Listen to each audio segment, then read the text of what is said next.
All right, welcome back into the Ryan Ripken Show, episode 64. How you guys doing? Hope you had a great weekend. I guess it was St. Patrick's Day weekend. Apparently, there's a difference between St. Patty's Day and St. Patty's Day. We'll discuss that here in a moment. But let's talk about what we're going to discuss here on this episode of the Ryan Ripken Show. First and foremost, there's some spiciness going out there that is involving the number one overall pick and with the Chicago Bears and what they should do, but it's a specific former Ravens comments that make it spicy. Then obviously we're going to jump into kind of a little bit what happened so far, just to keep you up to speed with the Baltimore Ravens. And then we're diving deep into baseball, and the biggest name so far on the Baltimore Orioles, at least in the last 24 hours, has been Kyle Stowers, because Stowers just went berserk yesterday. 3 bombs. He's feeling good. Going to give you a breakdown, a little more of a context of his situation and why you should not sleep on Mr. Kyle Stowers. All right, and we apologize for running a little bit late. We were working on a little bit of team bonding, you might say, or team building. From right to left, though, let's start with Zach. How we doing, Zach? Doing good. I'm rocking the Kobe Bryant high school jersey for March Madness, as Ryan pointed out. Obviously, this is high school, and Kobe did not play in March Madness, but the sentiment stands. Yes, he Go did. basketball. Go basketball. I actually got my Colorado Buffs on because the Buffs are in for the men's and women's. Support my sister out there with CU. And then we have Brad behind. Brad, how you doing? How you feeling? What's up, my man? Feeling good. I'm pumped for March Madness. We got a bracket that we're building for fun. Obviously, we have the one that you can win for prizes, and I know that you're going to let the folks know what that's all about. I will in just a moment here. We got a lot going on. Oh, and it's just Brad. We have a lot going on with that. And I saw Joe say, for all of us in here, that Joe was saying I better see a costume on Kevin. Well, Joe, unfortunately, the costume couldn't come in time, and there wasn't a small enough size for Kevin. But Kevin does have the kettlebell that he was working with. Do. Well, I'm training for March Madness. I'm actually the best player on Purdue, who I picked last year, and I won my bracket, obviously. But look, this is 44 pounds of pure strength that I am training with right now. And I'm going to put this here because I know, Joe, and I know, Ryan, you're disappointed too. So I went out and I bought a special St. Patrick's Day treat. No way. Oh, my. And so whenever I need a snack during the show, I will eat only the cereal. Oh, my God. These are my Lucky Charms, and I will stand by my point that the cereal is better. The marshmallows are good, but the cereal to me is better. So I might be snacking a little bit throughout the show here. That box is bigger than your body. It actually is bigger than my face. Well, I can't believe you had that in your backpack this whole time. I literally went out just to buy this for the show today. It's a giant box, by the way. They only had this size. Everything else was sold out. Well, Brad, if you can read that, or anyone out there that's listening to us, Kevin bought not just a box of Lucky Charms. That's his cereal. He bought the family size, which to him takes up about half of his body. So, needless to say,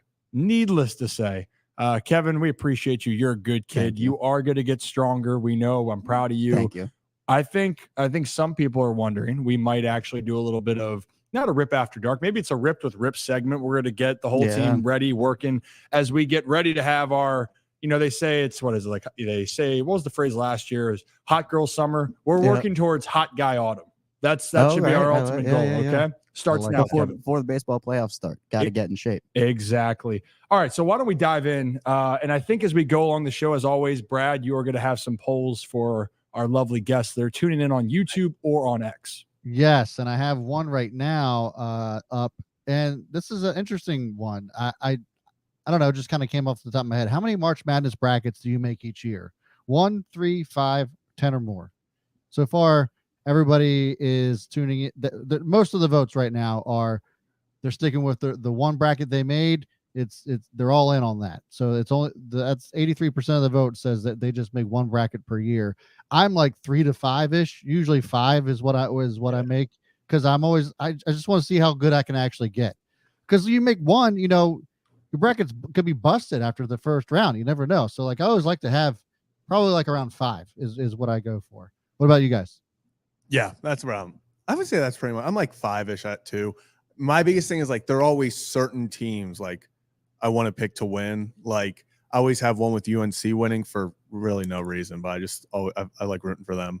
I obviously have one like competitive one. You have to have one with just an insane amount of upsets. Yes. Like, you have to be fully prepared for shit to hit the fan, and you be the guy to be like, I mean, some of us saw this, you know? Yeah, I mean, I'm in like multiple groups, but usually I only make one and just put it in all the groups because I have this thing where I want to win all the time. But if I have this, like, if I have one bracket and I get all of them right, and then I'm in another group and that bracket is like I pick all the opposites, I'm just like, well, why didn't I just pick the same? So yeah. I stick with my gut and I go with it.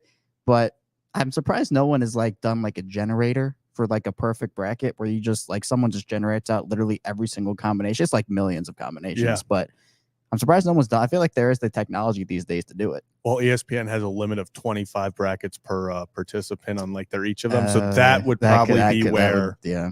Well, maybe you create like you would have to create hundreds as long as you create accounts. 1 million accounts, you can fit them all. There you go. There's a solution. And you know what? Someone might be crazy enough to try that. But for those that are wondering, at least where it's coming from the show, before we dive into the rest of the show, I see some comments here when Joe's saying, when I win, I'm donating the gift card to one lucky viewer, listener. And right here from Cube, we appreciate it. I filled one out for the gift card. Okay, so for those that haven't seen the Twitter or the tweet on X or whatever you want to call it, we are doing a Ryan Ripken Show March Madness bracket and it is absolutely free. The only thing you have to do to enter is follow Ryan Ripken, follow the Ryan Ripken Show on YouTube, which most of you who are in this chat already do, and then go follow the Iron Rooster because the winner of the March Madness, guys, is getting a $200 gift card to the Iron Rooster. And if you look next to in the dictionary, next to GOAT, it's going to be the owner, Kyle, and it's going to be the Iron Rooster because they are cooking up so much things for us now and in the future. And this is not going to be the first thing. I know everyone's really excited about baseball. It's right around the corner. But try to get in on this while you can. And again, absolutely free to join. Check out on X, and we will show you guys more of that. We'll give you a reminder later in the show. We actually just dropped in the YouTube chat the bracket itself, so sign up. But you have to be eligible. One more time, you have to follow me and the Iron Rooster on X and follow the show on YouTube. Okay. All right, guys. Shall we start to dive in? And I know there's a lot of people excited from Birdland, and I know it's close. 10 days away from opening day. What's up, Birdland? We know about Mayo. If you guys can hang in there, we will get to the Orioles content. I promise you. Okay? But should we just get this out of the way from what a former Raven just said about a situation? The reason why we're talking about it, because I think it's one of those comments that you hear out loud that you don't want to talk about because you feel like it is kind of, you know, it's what's the phrase kids use nowadays for not clickbait, but trolling? Yeah. Like, but no, it just gets clicked. It's it's clickbait. I think it's like trolling and clickbait. Engagement farming. That's what it is. Engagement farming. That's my new favorite word. You're doing too much, bro. Yeah. So let's talk about that for a second. RG3, Robert Griffin III, was on his own podcast, I believe, discussing what Caleb Williams should do if he is taken number one overall. And it might not be the answer you guys are expecting to hear. So let's take a listen real quickly.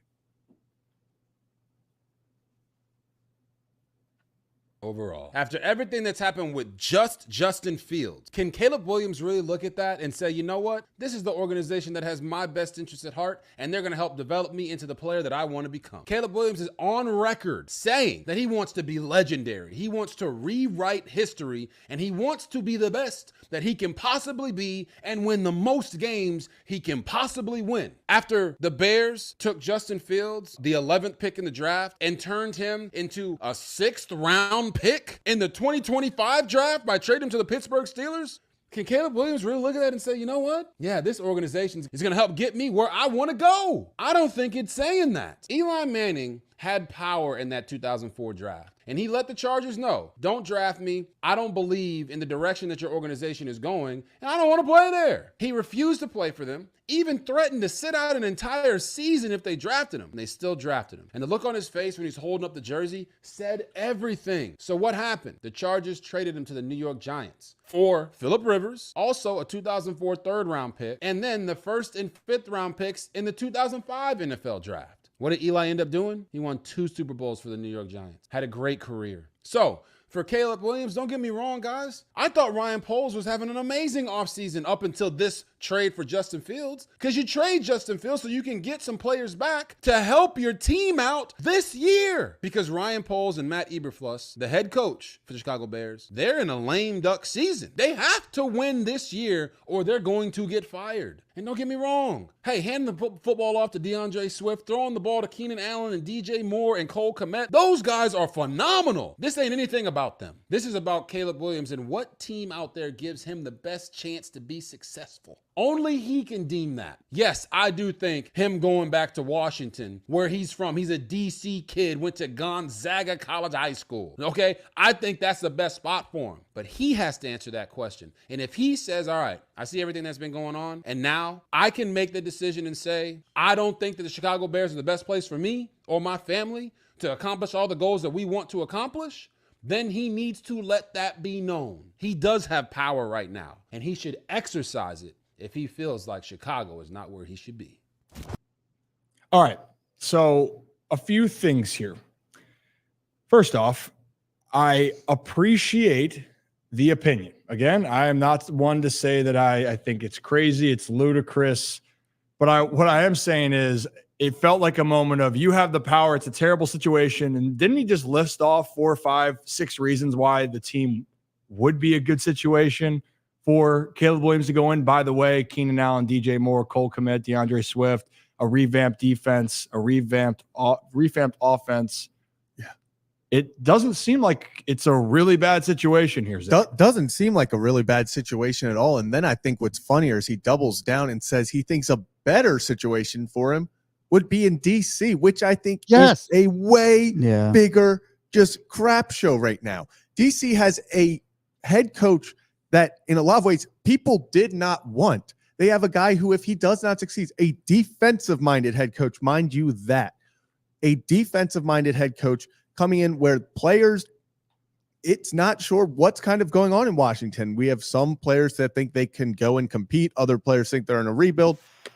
And I think that Washington's the worst place for him to go. I think RG3 is a former Redskin quarterback who wants that franchise to succeed. I don't think that has anything to do with what Caleb Williams should do. Caleb Williams' most successful spot right now, it's not every day that the first overall pick is a 7-10 team who has, as you said, and as RG3 stated, 4 incredible weapons for a generational quarterback, first overall, to come in and have success early. Is that not exactly what he wants in Caleb Williams? So, and Ryan started this off by saying that he wasn't going to throw stones at RG3, but this is by far probably the worst take that I've ever heard from this man ever, and the worst take that I probably heard all year. Because, like, just to your point, the Bears are 7-10. There couldn't be a better situation for a number 1 overall pick to go into. And as many bad things as many criticisms as I've had about Caleb Williams, there probably couldn't be a better spot for him to land than Chicago right now. To what Zach's point is, the Commanders are going to continue to be a mess because the coaching hasn't gotten any better. There is no personnel that has gotten any better. So when you look at the teams that are going to be in that top 5, I don't think that there's a better team for Caleb Williams to go to from a personnel standpoint than Chicago. And we're not even talking about, like, again, the Bears had the number 9 pick. They were a 7-10 team. If we were talking about, okay, the Panthers have a number 1 pick right now and they didn't have Bryce Young and they didn't make that trade, then there's a conversation of like, okay, Carolina is a mess right now and Washington's a mess. Like, it's almost like a pick your poison in terms of where you're going. But I think, and look, we can admit the Bears kind of botched the Justin Fields situation, both on and off the field, even to the trade. They got horrible value for him. But I think maybe, just maybe, we can have a little bit of belief where, yes, they didn't give Justin Fields weapons. They kind of had him like sit for half a year and then come in without having any knowledge of any, like it was a mess. But they get Keenan Allen. They bring in guys like Gerald Everett and DeAndre Swift. They have DJ Moore there. They have other picks as well. To me, I think that you are entering a situation where the Bears have already put weapons around them. Yeah. And you also have other assets to add.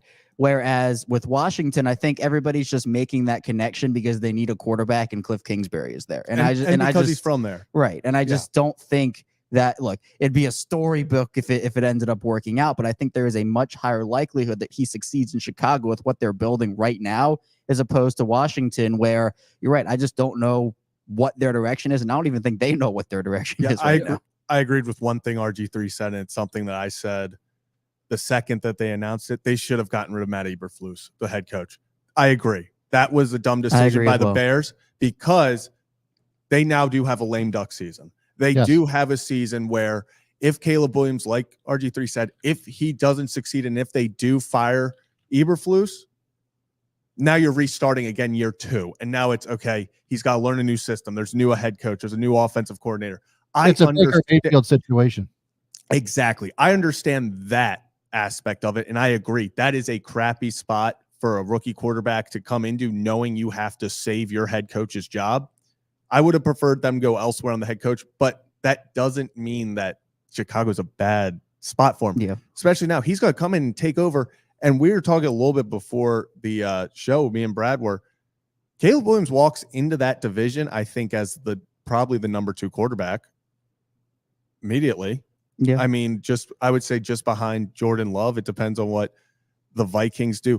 Now, obviously, okay, Jared Goff. No hate to Jared Goff. Yeah, so I'm trying to look at ceiling over the next few years. Sure. Jared Goff is extremely good at running that offense, and he's going to continue to dominate, and they'll win the division, I believe. But this is a great spot for him to compete immediately and to be able to have long-term success with the young weapons around him. Yeah, I think a quarterback head coach, both of them coming in their first years, essentially, if we're talking about Baltimore sports, what the Ravens did with Flacco and Harbaugh, that to me, I think would have been a little better because, again, I don't think Eberflus is the long-term solution in Chicago.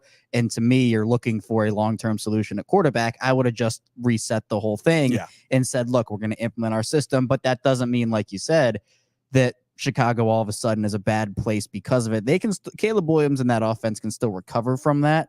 But in my opinion, I still think that with Chicago, and the other thing is teams are also drying up in terms of who actually needs a quarterback right now. Now, who would balk at the opportunity to get Caleb Williams if they could right now? There are certain teams that, don't need a quarterback right now, but what if Pittsburgh just got both Justin Fields and Russell Wilson? Other teams are filling up their quarterback spots as well. So there are going to be teams that take quarterbacks in this draft. Obviously the Vikings still need a guy in this, that, and the other, but I don't know. I feel like Chicago, to me, they've made the moves, and it's honestly put a little confidence in me that they go out there and get a Keenan Allen. They're making the moves you make with a rookie quarterback. And you're making the moves you make with a contract with a rookie quarterback as well. Yeah. So, and again, that's all for all the reasons. You can say that Chicago hasn't been able to have a quarterback in years and decades, whatever you want to say, drafting one. The Commanders still have that issue. The one thing I'll say, if you did come to the Commanders, it would be a cool story, but the Commanders have struggled. I know that they are philosophically changing a lot of things, but talk about pressure. You're coming back to your hometown, the hometown kid. Can you be the savior? That's a different type of pressure you're going to put on. But can we talk a little bit about, I want to just get this point out about Ryan Poles and the Bears. And I always felt so bad for Justin Fields. Brad, we talked about this from the beginning. I felt so bad that Justin Fields was put in a situation where you just knew it was a lose-lose. I'm not saying that Justin Fields is going to go out there and be a top 10 quarterback. But I do think Justin Fields is a talented enough player to go out there and be successful if he was put in a good situation to succeed. This year was kind of that flux year, and he got hurt during the season. But what I love with this is that there are reports out there, guys, right, that other teams wanted Justin Fields. And Justin Fields didn't want to go to those other teams. And Ryan Poles, the GM, said, hey, you don't want that? I'll send you to Pittsburgh. Apparently, Justin wanted to go to Pittsburgh of all the teams, and Poles said, I want to do right by you. Yeah. You're not going to hear that all the time, by the way. And I think that to me, is going to actually sit really well with a lot of players. Even though the situation sucked, people are probably pissed about Fields being moved on, that you gave up. But I think one thing, if this is true, players can have a respect level of like, hey, you might have screwed him out of a situation. And also, Poles wasn't. Yeah. Fields wasn't drafted by Poles, so Poles didn't owe that to him either. Not at all. Yeah. So if Poles didn't owe that to Fields, but he still gave him because he handled himself with so much respect. He was a great leader for that organization. He didn't embarrass them, and therefore he's given an opportunity to go to Pittsburgh and see what happens. Just a fascinating thing, but I wanted that point to be heard. But for the Bears, yeah, Keenan Allen, DJ Moore, that's one of the most elite duos now in the NFL. Cole Kmet, one of the best tight ends in the NFL. DeAndre Swift, which one are you going to get? If it's a healthy one, a pretty damn good player. And by the way, Chicago defense, this team could win the NFC North. They also have they have, like Kevin just said, they also have the number 9 pick. That could be another top wide receiver. You can get offensive line help. You can go build up more defensively. So I think there's so much that you can do. This is the perfect time for Caleb Williams to be getting there because they're building the whole team around him. Yeah. Exactly. So we just wanted to touch on that. We'll see what happens.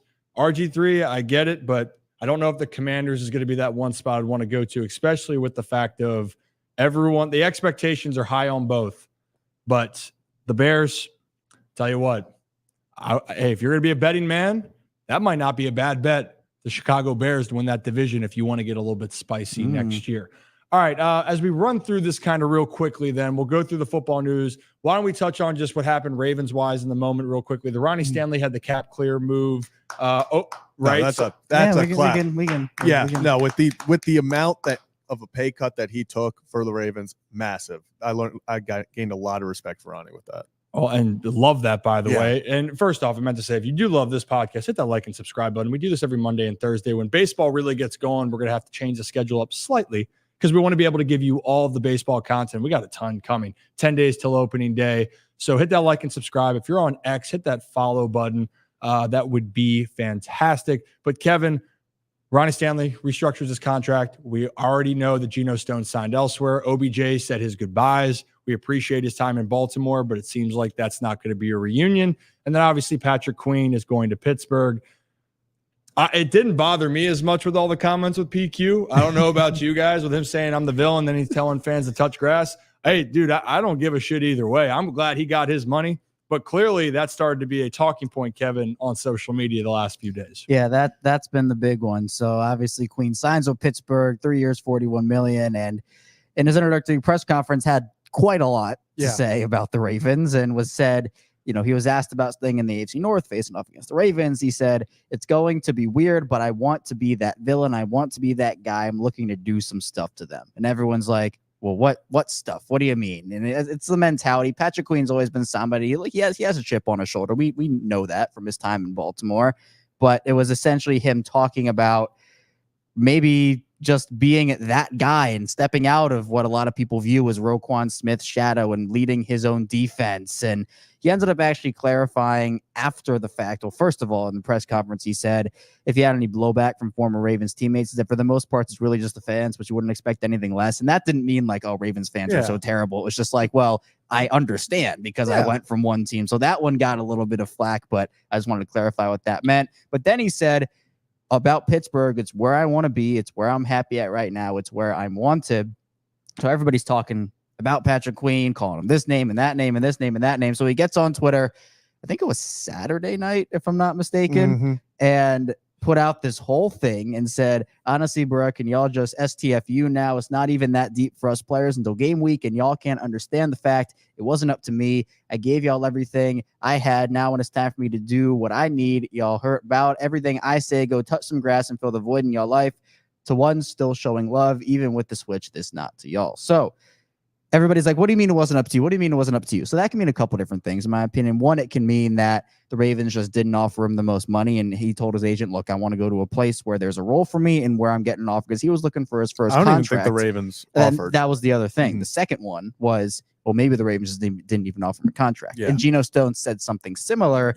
That's probably where I go with that. So now everybody's, making him a meme saying, go touch some grass, go touch some grass. But I think he is single-handedly kind of rekindling this Ravens-Steelers rivalry a little bit. Yeah, we'll see what happens. Hey, Kevin, what does STFU mean, though? I don't know what that means. You don't? I love it. I love this whole. Well, do you know what it means? No. No. No. Damn, I didn't think he did. You didn't, Kevin? Shut You the fuck sure? Whoa! Whoa. Did Right, someone say we- something? Did someone say something? We need to ban Kevin. Kevin, go Yep. do some more squats in the back. All right, I will. Where's All right, Rocco I'll with go. the block button when you need him? Yeah, honestly. There is a cursing button on that sound panel, by the way. Okay, here we go. Ready? Oh, No. that is definitely Here, not it. I'll do shut the. No. He doesn't. Shut the. That one kind of works. That's the closest. That is the closest Yeah, thing I we don't got think until we we got- figured that out. That was a disaster. Holy shirts and There's pants. a whole other library, but Yeah. Well, yeah. You know what? When you get up here, Brad, we'll have to talk about it a little bit more. But yeah, PQ. Look, I told people this before. I'm happy for him. He got his bag. He has every right to say what he wants. But guess what? The fans. There's going to be fans out there to go. You know what? You're the enemy now. I'm going to be gunning for you. And clearly, they're not holding anything back, and neither is PQ. It should be a very, very fun football season when the time comes. Still got a long way to go. What do you got, Brad? that's kind of my point. It's like either PQ was serious about that latest tweet about telling people to go touch grass, or he's just fueling fire. Maybe it's a little bit of both. He If also it- tweeted out something today. I don't know if anybody here saw it, but he tweeted out like pictures of him Yeah. in Pittsburgh. And the last one was like a GIF saying like, I can't wait or something like that. I think he is starting to just like kind of fuel that fire a little bit, Brad. I wouldn't be shocked. Yeah, maybe I I like, but like, I don't know. The tweet about going to touch grass just made him look soft, whatever the intention was, because like I try to think about mentalities when it comes to like Shaq. Shaq went from, or even LeBron. Like Shaq went from the Magic to the Lakers and didn't say anything. Just let his game speak for itself, right? And so like, if PQ just said, "Hey, I'm looking forward to it," like I want to reignite the rivalry, and then stop it right there, and then like I feel like it would be way better than just like basically trying to clap back at fans, because what are you expecting them to do? You want the rivalry? Well, here it is. They're coming after you. They're going to talk a bunch of shit. Like what else did you expect to have happen? Yeah, that's the way it is. That's the whole other element. You have the business side, which a lot of people understand. Then you have the fan side, where it's, I don't really give a shit about the business. I'm just going to tell you how I feel. By the way, I still want to go fishing with that guy. Oh, absolutely. Hell yeah. Well, I forgot what I was about to say. When did touch grass become a thing? A couple of years I don't ago. know. And what the hell does it actually fully mean? Go, It's like, go outside. You're outside. on your computer all day. Go outside and do Yeah, something. go touch some grass. okay, cool. Yeah. I will say Thanks. though, I think one without the other was, meaning the villain comment and the tweet. If he just did one of them, I have no issue with it. But he kind of contradicted himself in a 12-hour period. And I think that's where Exactly. people, and I, once again, like we said, I don't care. Go get your money. Like he was, Yeah, for this sure. was life-changing contract for him. Like that's awesome. I think I love this. Everything about this. I think this has reignited a little bit. It lit a fire under the Ravens Steelers rivalry, because I can tell you this right now. The first time, it does not matter who wins the one-on-one, that Derrick Henry and Patrick Queen meet in that hole. It doesn't matter if Patrick Queen lays him out or Derrick Henry runs him over. It is going to get the internet, especially those two fan bases, going. Can you imagine if it's just in slow-mo, almost like cinematic, Oh, that's in the what I'm hoping sense for. where They both, it's a yeah. parting of the Red Sea at the line, and all of a sudden you get the theatrics. Like we'll get music thrown into it, and it's just Derek and Patrick one-on-one. And if everyone could stop, that'd be even Yeah. the best part. But what if that actually happens? It's so, might. and it might. very well might happen. Meet me in the middle. Literally. Meet me at the line of scrimmage, essentially. So Yeah. should be fun. We have a lot more. We'll discuss more and more football. I Just think what you got? one more quick thing on that. If Patrick Queen thought that he was under a microscope before with Ravens fans in terms of how he performed, I think it just got 10 times bigger for him, because now everybody's going to be looking at every single move, especially in those games. And it's going to be juicy. I'm excited for it. So Oh, juicy, Kev. juicy. Tell us how you really feel. If he Brad, backs it up. If he backs it up, right? Like he's Yeah. gonna have to Right. show that he can ball out.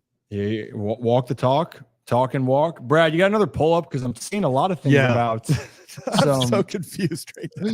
Yes. Like, I do have another poll up, which is a good time before we get into the next topic. Pretty random, but would you rather be able to speak all languages or be able to speak to all animals? animals. I've heard people say a lot of things, and 90% of it is nonsense. It's time to hear a different Although species. I will say I wouldn't want to hear all animals talking to me.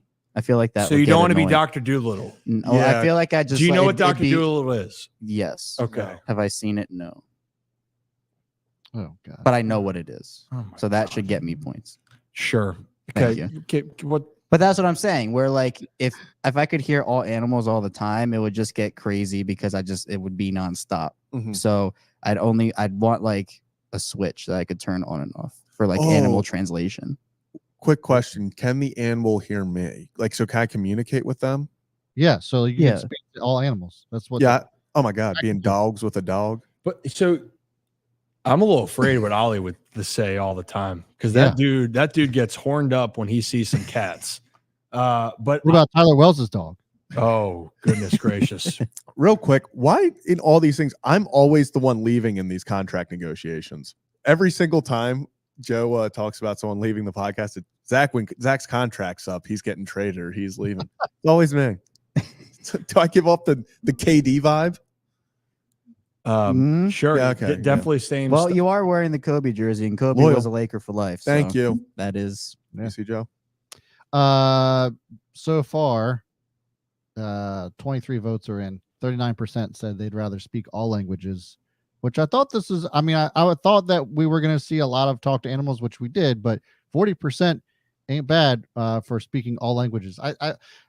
If I'm going to take the side of speaking all languages, I understand that because, like, I think it would be cool to be able to speak Mandarin and then in the very next sentence be able to speak Italian. Go right back. Oh, to that'd be English. electric. That's the one thing I will say of growing up. I took Spanish and I learned a lot of bad words when I played professionally, but it didn't really sit with me constantly. I'd love to be able in an instant be able to just go off on a tangent in 6 different languages. That'd be so baller. Also, in this day and age too, the power you'd have to just, even in business, to be able just to talk to that many people. You kidding me? It'd be amazing. Talking to an elephant, by the way, saw that, Robert. I rode an elephant on a side note, went to South Africa.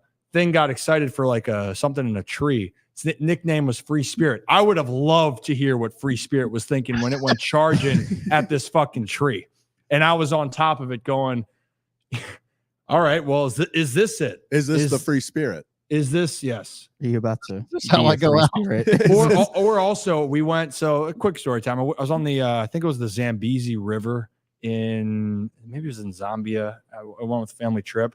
And then there's just a giant ass crocodile outside. And as soon as we got in the boat, that thing gets in the water. I'd be terrified to hear what that thing says because he's probably just waiting for Ryan to rock and fall into the boat. Luckily, I didn't. So, well, maybe if there's like a crocodile, like a hippo sneaking up on you, you could hear them sneak. If you could like hear their thoughts. If we go like beyond speaking, if we could hear their thoughts, we could see. Oh, they're sneaking up on me, and then get out of there. Yeah.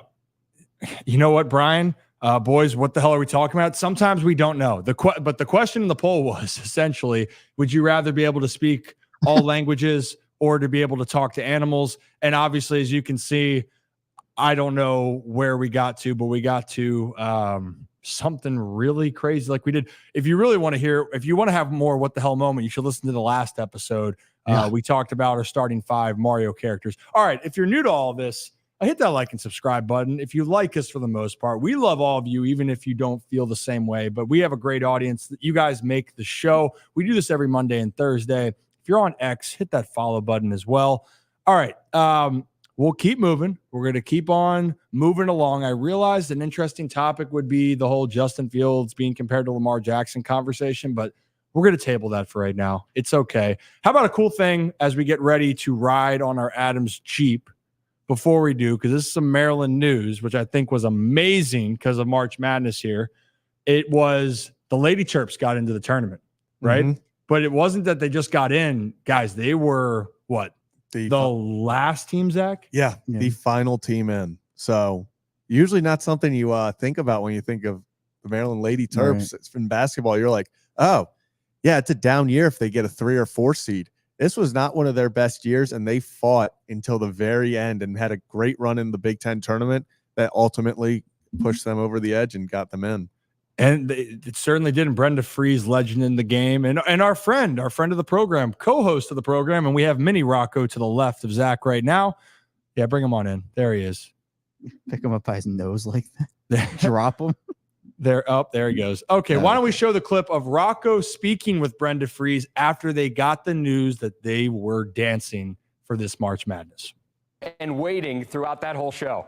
Yeah, well, I said they saved the best for last, so we had to be patient. I felt really good. I mean, in the fact that, we had the body of work and, our Big Ten tournament and beating Ohio State. But yeah, golly, they made us wait for the very last teams that were called. But we're just thrilled. I mean, you never take it for granted.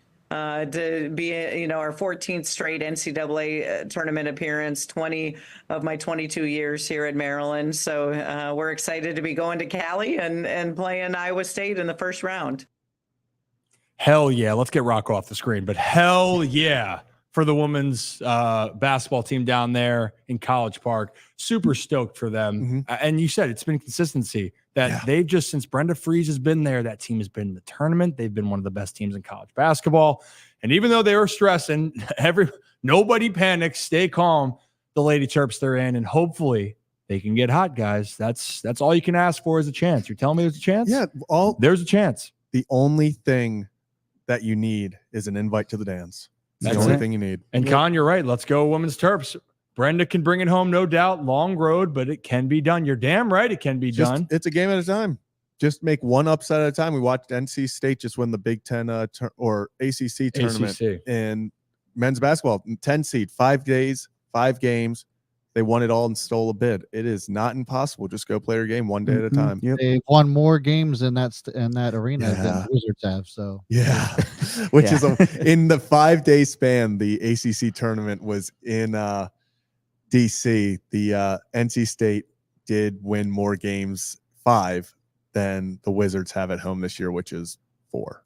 You hate to hear that. Like, and when you say it out loud, when you realize how many games the Wizards have played at home. It's getting close to end of year, so it's close to 40. Yeah. I mean, NC State had 5 chances to play there, and they won all 5. The Wizards have had many more games, but good luck to the Lady Terps. We are going to have more, obviously, following their journey, hopefully, as they deep run into the postseason. But all right, guys, I think it's time. You guys know what this guy is. This is our little Oriole bird. So why don't we take our ride down to spring training again with the Baltimore Orioles with on our Adams Jeep. You know that? I know he's struggling. Oh, I'm great. You know what? That actually, for some reason, Kevin, that one actually is the closest. Well, because I have my hands on 10 and 2, so now you can see how I visualize myself when I'm driving. So I have my hands on. Is that how high the steering wheel? Is that how high the steering wheel is for you? Like you barely can see on that. Well, I can't look through. Like I'm looking through it. No, it's not helping Jeep, you. Probably. Yeah. Yeah, in the Jeep. Well, the probably. Jeep. Yeah. So yeah, with the top down, you'd be fine. Well, hey, our friends at Adams Jeep of Maryland, as you see behind the sign with Zach right there. Zach, what are you doing? Zach, what are you doing? Damn, Boom. Kevin Zeitler to the Lions. Oh, really? Oh. You had to say that I during know. this? Well, I got sad when I read it. Okay. How am I supposed to do this now? I know. Okay, well, how about we'll do it this way. Our friends at Adams Jeep of Maryland, proud sponsor of the Ryan Ripken Show. Let's give them a round of applause, too, while we're here, you guys. There we go. Whoop. Back. Kevin. Kevin knows, baby. Our friends at Adams Jeep of Maryland, they've been so generous to us, have so many things going on with them. And we actually have a post we're going to put on there on our social pages. They got a deal going on right now. If you buy a pre-owned car, and it doesn't have to be a Jeep, they have other pre-owned vehicles up at Adams Jeep of Maryland. If you buy a pre-owned Jeep and say that you heard about this from the Ryan Ripken Show, there it is right there. Score a $500 gas card with any pre-owned vehicle purchase at Adams Jeep of Maryland. Just mention Ryan Ripken and the Ryan Ripken Show, and be sure to subscribe to the show and the podcast on YouTube. and they will give you a $500 gas card. Do you know how much I would like that $500 gas card right now? I might go buy another pre-owned car. So we'll find out here. But they're great sponsors of us. And if you have any service problems, they're first class. They get the job done. Adams Jeep of Maryland, we appreciate you guys. All right, with that being said, I dropped the Oriole bird. That's the first mistake I've made. I've made a lot of mistakes. But the one that I'm most upset about, because look how cute this guy is. If you guys are listening on the audio version, we appreciate you, but you're missing out on a lot of video content. Really interesting last couple days down in spring training, guys, huh? To say the least. Yeah. So why don't we start, before we get into the good stuff, how about the frantic nature of Orioles Twitter about Corbin Burns? Do you guys want to start with that, and then I'll finish it up? Yeah. Because can you give the context, Zach, of what I'm talking about? Because I know you know what I'm talking about. Yeah. So in case anyone has not been on Orioles Twitter after Corbin Burns gave up 2 home runs, he's the worst pitcher we've ever acquired. Check. The sky is in fact falling. Check. And I don't believe the Orioles are ever going to win a baseball game again, which is going to be sad this year. But yeah, you would have thought that Corbin Burns threw like 7 miles an hour on, and didn't throw a single strike. He went over 5 innings and only gave up, what was it, 2 runs? 3 earned runs. 3 earned runs. This is spring training, and yet you would think that it was Game 7 of the World Series and Corbin Burns gave up 15 runs. Yeah, that was the thing I was confused about, and I'll just put my hater shades on for this right now because there's just so much hate that was just going through there. Like the panic meter for some, it felt like was getting astronomically high. Now, look, I'm not going to say that Corbin Burns couldn't go out there and have a good or a rough season, but if there's one pitcher I am not worried about on the Baltimore Orioles, it's Corbin Burns. The guy, you mean that his worst ERA was last year with a 3.39 in the last 4 seasons? The guy that's pitched, how many innings has he pitched? He's just been a workhorse. He's a Cy Young Award winner.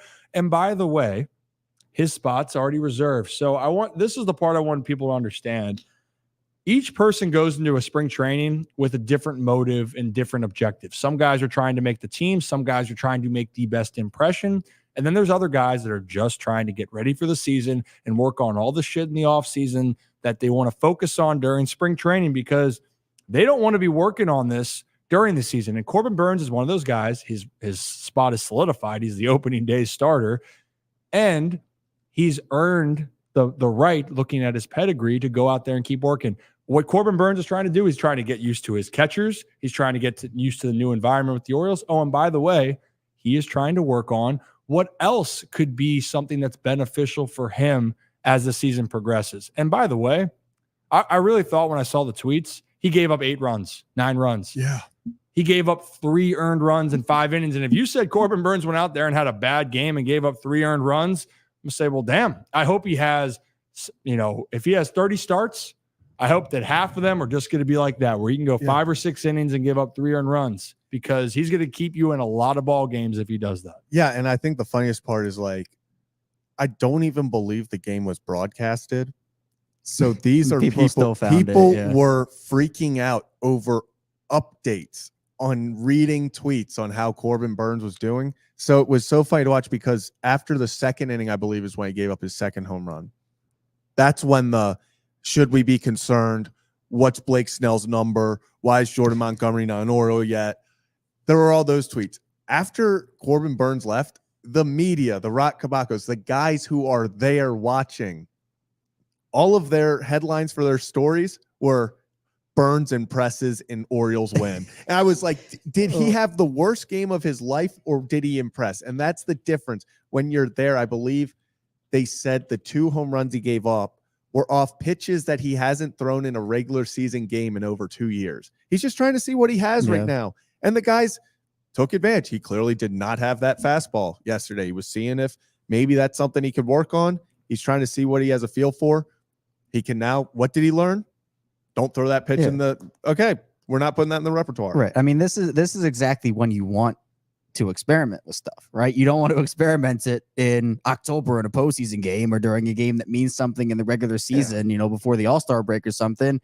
you want to experiment with it. Now, Corbin Burns coming from, Milwaukee to a new opportunity in Baltimore. As you said, Zach, he's learning his teammates, learning his catchers, just learning the whole vibes. He hasn't been there. It's been what, a month and a week or something. Yeah. Hasn't been long at all. So look, everybody's going to struggle. Everybody's going to have bad innings, but also the preseason or whatever exhibition it is for any sport, it's just a different feel, right? So in my opinion, this is not something that's concerning to me, and I think Burns will be just fine come opening day here.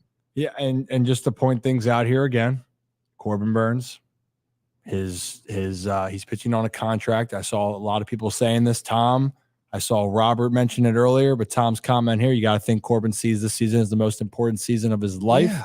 He'll be ready. I was trying to find Robert's comment here. Besides, the shades look good on me. I appreciate you, Robert. I'm trying to upgrade my wardrobe. Yeah. And while you look earlier, something I want to talk about is the comments that Corbin Burns has made since he's gotten here has done nothing but shown me just his mentality and why he's so good, because they asked him about, hey, what are your plans for this season? And he was very straightforward. He was like, we are going to go out there. We are going to compete every single day. And then the part that got me most excited was, and then come game one of the playoffs, hand me the ball and let's go win the game. That's the mentality. I can tell you right now, he does not care about his spring training starts. He wants the ball game one of the postseason with the season on the line. That's where Corbin Burns makes his money. That's where Corbin Burns is his best. I'm not worried about him trying to mess around with some pitches in spring training. Absolutely. And by the way, I think we have a first timer here on the show. I was just checking it out here. Where is it? Where is he? I thought it was Yank White was on there. Did I miss that? There he is. Well, hey, and I saw earlier, it looks like I'm riding the bench to go, hey, Yank, welcome to the program. Welcome on in here. How's it going, Yank?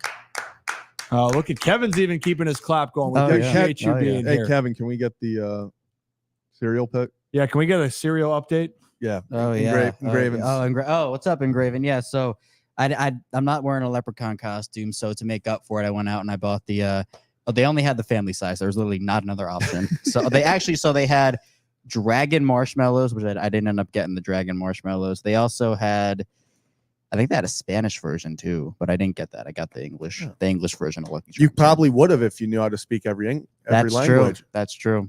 But I realized I haven't even clipped when you said they're magically delicious. You think that's not coming out later tonight? Then you are mistaken. Maybe, I thought I avoided it. And also I saw Engraven say that they're the Green Lantern. Kevin's the Green Lantern. I'm glad someone. Well, this is the St. Patrick's. Well, then Day. look behind you.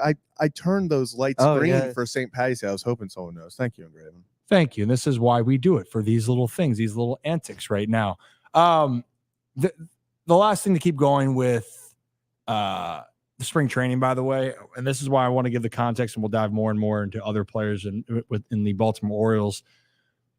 Everyone has a different narrative and everyone has a different responsibility. You hear players talk about it. And if you look at a lot of players, how many guys have you said, man, this guy's having a great spring training, man, he's raking. You want to have the correlation that someone's going to go out there and be able to have success. What? Jake Fox. I mean, I hate to, but you would have thought he was going to be the greatest home run hitter in Orioles history after that spring training. And then he just didn't. There's a big difference between spring training and, for the regular season. Like you said, people are, trying different things. There's different mindsets. So you hope it correlates, or in, I guess, Burns's case, you hope he just does what he does in the regular season, doesn't care about spring training. But it is hard to look at these and try to make a correlation of this is what this guy's going to do if he gets every day at bats. Yeah. And that's the part of it. Mm-hmm. So, because right now the expectation, and I love a lot of these players, right? Colton Cowser, Kobe Mayo, swinging the bat just as well as anybody across all spring training, right? And I think that they have as much potential upside to be stars at the next level, right? But then I don't want anyone to then say, well, wait a minute, they should replace guys. And then you have the expectation that they're going to hit the ground running. Mm-hmm. And also don't discredit the guys that are already there. Austin Hayes, all-star. Cedric Mullins, previous all-star, but he impacts the game in so many ways, and he's been hurt. Santander's averaged 30 home runs a year the last 2 seasons. Crazy. Yeah. It's a very loaded team that won over 100 games last year because of guys like this. So, and their job and their responsibility is, okay, well, we've been here for a while. I don't care if we hit 300 in spring training. I got to make sure I'm okay to hit when March 28th and opening day rolls out here in Baltimore against the Angels. That's the mindset of it. But the prospects and the guys that are trying to make the team, yeah, you're damn right. They got to do everything possible. They have to go out there and try to be able to make the team. So that's just, I want people to understand it. And I even talked to my dad had his foundation event the other night, and Derek Jeter was being honored. And so they even talked about, and even off the stage, was just that spring training's unpredictable. That, and my dad always told me, and I knew this too when I was in my spring trainings, there were some spring trainings that I felt I was the best hitter. I felt so great. And I know some other guys that could hit 500, and then the season starts and they couldn't replicate it for whatever the reason is, right? So I just wanted to have the context of that as we go. But Oriole fans should be excited because there's a ton of damn talent down there. I mean, there is a ton. You're probably wondering, what should the moves be? Before we dive into some of the questions here that I want to talk about, I hope you hit that like and subscribe button. It's the Ryan Ripken Show. We do this every Monday and Thursday, and we're going to change up some of the time, and we might even add a day in here to make sure you guys get all the content that hopefully you all would want to see, especially involving the Baltimore Orioles. It should be an exciting season. 10 days away. And I mean, actually, opening day, Zach, is what, Thursday? Thursday for the Dodgers and the Padres, but the timing's a little bit off, right? Yeah, no, I'm not gonna lie, it ruined my day. So for those who don't know, obviously the March Madness, it all starts on Thursday at 12 o'clock. And the MLB, the first game of the season, Dodgers Padres, star power on both sides, is that morning. They kick off in Seoul, South Korea. So everyone was like, this is awesome. I was assuming it was kind of going to be set up like the Great Britain series, and it was going to start at 9 o'clock a.m. and go right until 12, and you'd have this perfect, seamless, incredible day of sports. And then I realized the first pitch is at 5:30 in the morning Eastern time. And I love you, baseball. I will not be waking up at 5:30 in the morning to watch. Maybe if Shohei was pitching. If it was the Orioles. Oh, if it was the Orioles, I'd be 100%. 3 beers deep by 4:45. You wouldn't go to sleep. You wouldn't go to sleep. Yeah, no, that was just not going to be an option if that was the Orioles. But I'll look at the highlights. Hopefully Shohei goes yard. Yeah, showing out back over there. I mean, the presence of just those two teams, it's a really exciting matchup worldwide, internationally. But yeah, a little bit not I mean, okay. It's not gonna be fan friendly in the United States, but it's just for a few games. Who cares? And it's amazing. But baseball's starting. That's how close it is. Baseball is literally right around the corner. And we are really 2 days away. The Baltimore Orioles are opening up spring training here in Baltimore on March 28th. Your boy will be doing pregame for 105.7 The Fan with Pickles. I think it's 2 hours. Come say hello. Maybe we have a drink, talk about the games, talk about the team, and maybe we'll put Kevin in a relish costume on opening day. We got to do the race. Oh, no, the race is happening. Well, yeah, so then we got to dress up with the respective condiments. So I'll be in a relish suit if we do the race. Oh, damn right. And rolling with rock, I agree. It's great for the sport, though, that they're doing things internationally, and people and players and all the logistics. If the game grows, it's great for the players are going to love it. They're going to make more money, but it's overall better to get so much engagement because there's so many people around the world that love the game of baseball. I was seeing some comments, guys, just to talk about it, about what are the Orioles going to do with all these players and a lot of decisions. I think next week, when we're getting closer to roster day decisions or when the roster is coming out, we will talk even more in depth about it. But this is kind of where we're going into right now. And actually, we'll just start it with this. And I'm not sure what I'll just say LGOs. Appreciate you. Stowers has had a hell of a spring training. And for those that didn't notice, he went deep 3 times yesterday. Not once, not twice, 3 times in the same game.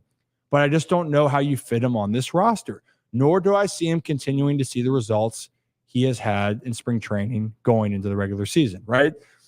Stowers hasn't necessarily, and I'm going to save more of the breakdown for Stowers, but this is what we're trying to say. There's a lot of talented guys on this team right now, guys. So roughly 13 guys, 12, 13 position players are going to be on the roster. I would say 13. Yeah. So with that being said, you guys know kind of my feeling about some of the other guys. Like I think Ramon Urias's value is very underrated.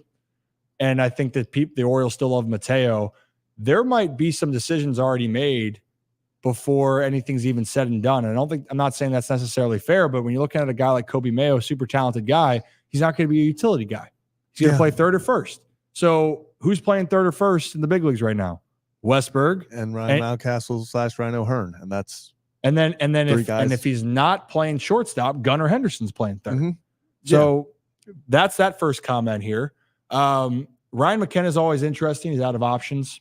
I think love Mac. It's going to be interesting. He's going to go with the flow. They love him. Orioles. I love Mac.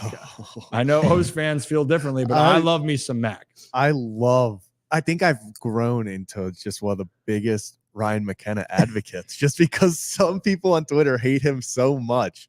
And I genuinely enjoy it. I think if his name is called going down that orange carpet, I will say it will be an interest. Like obviously people know beforehand, but I think it also depends on whose spot he takes. He would obviously be a Colton Cowser, Heston Kjerstad role that he would take. But I think if they decide to go Ryan McKenna, it's another righty off the bench because they don't have a lot of righties right now.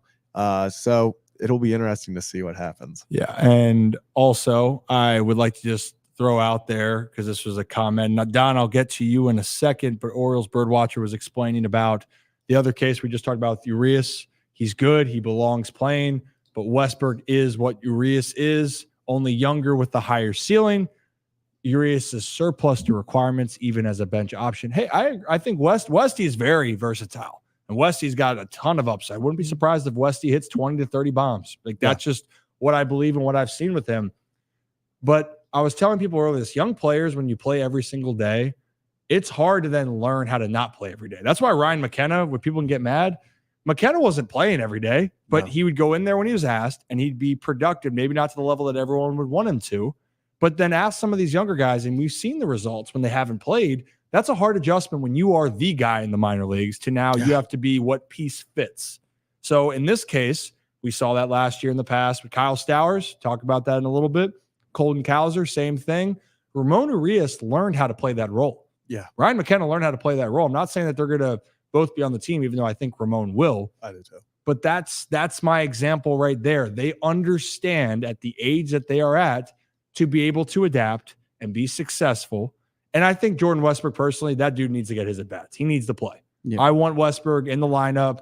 Westy, get in there as much as possible. And the other one that's going to cause a lot of this question is if Jackson Holliday breaks with the team, because then that's going to add in this whole other spicy conversation, which I know 99% of Birdland wants him to be there. And there is the 1% that are saying, no, I don't think there's anyone that doesn't want him up in Baltimore. The dude's so talented, but there's so much more that goes into this guy. Just about timing and what it is with him. But that's the big one. Jackson Holliday is the big. I think after, there are those decisions like with McKenna and all that where people will be talking about it, but whatever happens with Holliday is going to steal the show regardless. Yeah. And, we've done a EDC appreciation round of applause. I think we need Michael last one for the sole fact of I do not want to be the one that has to make this decision right now, because even if the Orioles had a 32-man roster, there would be tough decisions. Everybody on like there. This, he has to cut one of the most talented top, I'd say 1 to 35 teams in the league. He has to cut that down to 26. So I do not. We appreciate you, and I'm glad I'm not making those decisions. Yeah, I mean, I agree. Uncle Mike has done a tremendous job of bringing guys in, especially the hitters, the prospects that they've brought in. I mean, look, all these guys deserve it. And this is being the former player in me. Like, I want to see all these guys on the big league team. Like, you want to see it. And here's just the reality of it. This is what has to happen. We're going to have to find out as time goes. And quite frankly, this depth that people might say of road blocking, look around in Major League Baseball when an injury happens and how much it can impact the team. It has already impacted the team. And I think one thing before I get into the breakdown, actually, I'll answer a few more comments before and we'll get into the breakdown because we're doing great on time. This is kind of also, if you tune in live with us, we will answer some of your questions here. We will make fun of Kevin and his Lucky Charms when the time presents itself. And we will also have some great comments and people. And Don, we appreciate you. Don, a round of applause for Don again. Appreciate you, Don. Don, you're awesome. There it is. You're the man, Don. Kevin, don't mess it up. Oh, there you go, Kevin. No, you're not going to catch me. Don, appreciate you. Oh, it went back down. I was going to read it out loud for everyone. Don's comment was, myself and Victoria in the chat and loving the show, guys. So cool to see Zach's mother Shout out Nancy and my mother, Kelly, in the chat last week. Love what you guys are building. We really appreciate it. And again, if you guys like what we're doing, please hit that like and subscribe button. Follow us on X. We're streaming it on both. We do this Mondays and Thursdays. We have the audio version that's out there for you guys all to listen to. We appreciate you being on for the video version because you can see more of our expressions, how we react, and maybe there's some things that might baffle you or might make you laugh. Maybe one and the same. So why don't we answer a few more questions and we'll go into a couple more comments here. And actually, Brad, before I do the questions and comments, how are we doing with the polls? Yeah, so I got a new poll out right now. And this is so hard to choose for, but I just had to do it because I know that the majority of our demographic does happen to be men. So I put like male-based shows on here, but best Netflix original show of all time. Best Netflix original show, like Netflix original, The Last Kingdom, Stranger Things, Peaky Blinders, and Squid Game. Oh, all right. This is such recency bias. I have to say, I loved Squid Game. I thought that was just the whole concept of that. If you're cool with the darkness of of the plot, then it's brilliant. But it is dark. Yeah, but then I was also I guess I was also thinking because then they recreated it and made like a real Squid Games. Obviously, people did not die, but where it was actually for however much $1 million and like. So that was really cool. If you have not watched that on Netflix, that's kind of wild. It was $4 million. It was like $4.5 million. Yeah, it was crazy. It was BANANAS. Kevin, any thoughts, concerns? You're going to say something dumb, aren't you? Without a doubt. Based off of what I've heard about each of them, I'll choose Squid Games. Oh, Kevin, what do you watch? I'm so busy. I can't watch anything. I'm so busy. I will say I can sort of agree with that. If there's sports on, that's what I'm taking 10 times out of 10. But the concept of Squid Games to me, I think is cool. I think that I just very much intrigued with all of. I mean, they're also like I've done read ups on it, so like the intricacies of like each person like has some sort of whatever. No, they made a second season, didn't they? Yeah, well, so they're going to. Yeah, it's there's going to be a second season. You know, also Squid Games was one of the shows then that started the movement for subtitles for people watching in different languages, where people are like, I hate subtitles or captions, but that really started the movement of people watching more and more. And Squid Games was one of the shows where everyone was like, damn. Yeah. And then I feel like a lot of places now have the subtitles on the bottom at movie theaters. And well, wasn't Money Heist subtitles? Yep. I think so. I thought you might have had the option to watch it with like voiceovers, but I prefer to just watch it in the original language with subtitles. I think that gives it, to me, that's better at least. That's probably more authentic. I do like when they do it in your own language though, and they try to make it sound. Like, it don't sound the same. It doesn't hit but the I same like for me. Yeah. Well, you know, in another case, what we will do, and this is off topic of it, but I was thinking of it again. Kevin, I made Kevin get his kettlebell squats in. So everyone that's looking at the kettlebell next to Kevin, we're going to probably maybe do a ripped with Rip segment to really dissect, maybe on the big board, what Kevin does well with his squats or what he doesn't in future episodes here on the Ryan Ripken Show. I think that'd be a good element. We got to find different ways to bring more content that's outside the show. I think that could be a joint breakdown. You and Zach could hop on the screen and break down my form together. I do have to start making my debut on the screen soon. I'll be breaking down some stuff. Are you gonna do like the first big baseball fight? That'll be without a doubt, Kevin. That's happening. But I have to find some funny videos. Yeah, good kids. Back on topic, which was off topic. Ryan, out of the four, what are your favorite shows? So I watch Stranger Things a ton, and I actually need to watch Peaky Blinders, but I want to not be interrupted. That was one of the ones that I would like to watch without being interrupted. I tried watching initially, and then things came up. I want to be able just to watch it. But Stranger Things, I've watched it through, so I love that. That's my recency one. Heard a lot of good things though about Peaky Blinders. Last Kingdom though, Good. Would you recommend to a friend, Brad? Oh my God, that is my number one show. on Okay, Netflix. so It recommend to a used to friend. be House of Cards, and then the last couple episodes without Kevin Spacey just made it a terrible show. But the Last Kingdom is absolutely incredible. If you're a dude that like gets amped up when you watch Gladiator, like go watch The Last Kingdom. Just saying. Just saying here. And there's some other. House of Cards was one as well. And obviously, with everything that happened with Kevin Spacey, it kind of took a little bit of a turn, but that was a super popular one. I saw that there. That was a great show. It was. So we'll dive more into that. Okay, let's get back on track. Let's answer some questions about what's going on, shall we? How about this one, guys? College Station Kid, how we doing? How you feeling? With Hayes and Santander in contract years, do you trade them at the deadline and get some pitching depth? It's an interesting one. It's an interesting thought.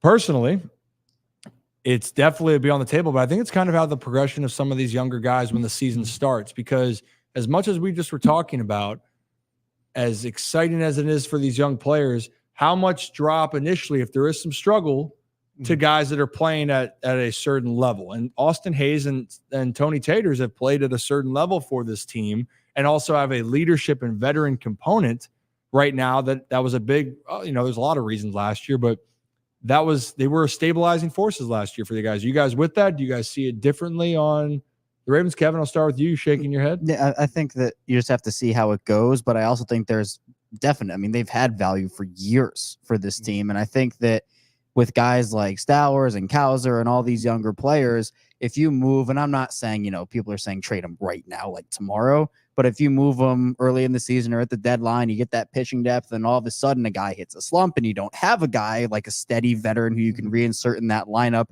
who can give you production. It is a risk. Plus, I think that they're important to the Orioles' contention window, where they're not necessarily long-term pieces the way that Adley or Gunnar or Jackson are, but they're still pieces that can help the Orioles win a championship. So I'm not gonna ship them off at the first sight of a pitcher, where I think the Orioles do need pitching depth, maybe when it comes to injuries and how those go, with maybe a Means coming back and whatnot. But I still think they're deep enough where they can just play it the way that they want and not feel rushed into, we have to trade away this really solid player because we have young depth, because it can just go so many different ways. I'm not opposed to it, but I'm not rushing to do it, is what I'm trying to say. Oh, people are not going to like me. I have been on the trade Anthony Santander train for a few years now, and it has nothing to do with his production. It has everything to do with, I thought that's who you get the most value for. But I think we actually just had it up for a second. I think Robert put it perfectly. Now that these guys, it looks like we're going into the season with them, it's really hard if they're playing well. You can't move on to them if they're looking like they're taking that step of this. We are going to be key contributors in a playoff run, a World Series run. I think at this point, it's going to be hard to move on from a Tony or an Austin Hayes if they're playing well, because like you guys have said, they are steady contributors. I think we've kind of gotten past the point of, I was always, when it was deep in the rebuild, I was like, Anthony Santander is our best value guy. Like, that's, if we want to get prospects, that was the guy. But I think we are almost past that point now. I think it's to the point where Tony's playing so well. He's one of the best switch hitters in baseball.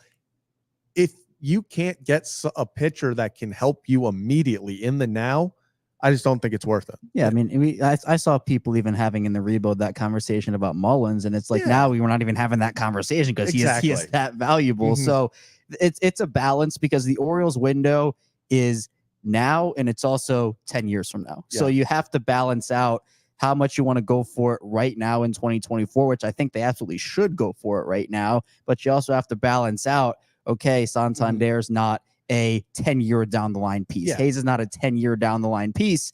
So if you're trying to move on for the value they have, when does that decrease? And again, it's a problem Mike Elias has. It's a good problem to have. Yeah. But again, a problem in terms of where do you find the playing time too? If Santander is playing well, but then Kauser plays well in his at-bats, who do you play? Who do you not? So a lot of interesting conversations, I'm sure, even during the season, about guys going through slumps and what positions of need come even with injuries. Hey, that's a great point right there. And Yeah. Zach, you might have pulled it up there Yeah. from Orioles Birdwatcher. And I believe Orioles Birdwatcher said he's from Thailand, by the way. Oh, That's that's sick. awesome. That's awesome. I believe. Shout out. And we love the fact. And this is, hey, we're with our Orioles segment right now. We told you it was coming. Don't Love you worry. it. Oh, Oh, no, Kevin. That was the last one to stop. You're still clapping. not clapping, Kevin. Thank you. Okay. Thank you. So Orioles Birdwatcher said thing about Santander, the switch bat, just like you mentioned, Zach, is so valuable. I get he may be at his peak in terms of value, but I want him on the team. And that's the question here. And this goes to another part from Pete. Trades, more starting pitching. You can never have enough pitching. I don't think the Orioles are going to make another big trade, guys. I don't see even a big signing. I know this all the news with Blake Snell out there that maybe he'd be. Are you willing to talking take before or during both? I think at the deadline, Okay. deadline. But for people who are saying when they're, you got to make room for certain guys when No. spring training ends, we might see one of the moves where the Orioles acquired someone for cash considerations, or maybe it is a smaller move. But keep in mind, some of those smaller moves last year at the end of spring training, you guys want me to name two of them for you, or guys in the past last year's one was Danny Coulomb, right?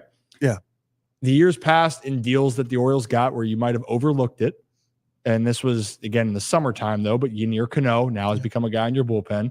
Perez, I think, is going to have a bounce back year. Dirty Mike Baumann is looking really dirty. He's feeling good. He's feeling frisky. A guy that, again, we're talking about guys taking the next step. We have players there. You got Cole Irving. Tyler Wells has looked good. So I'm not saying that the Orioles don't need more help. And then, Con, you bring up the point here about Cade Povich.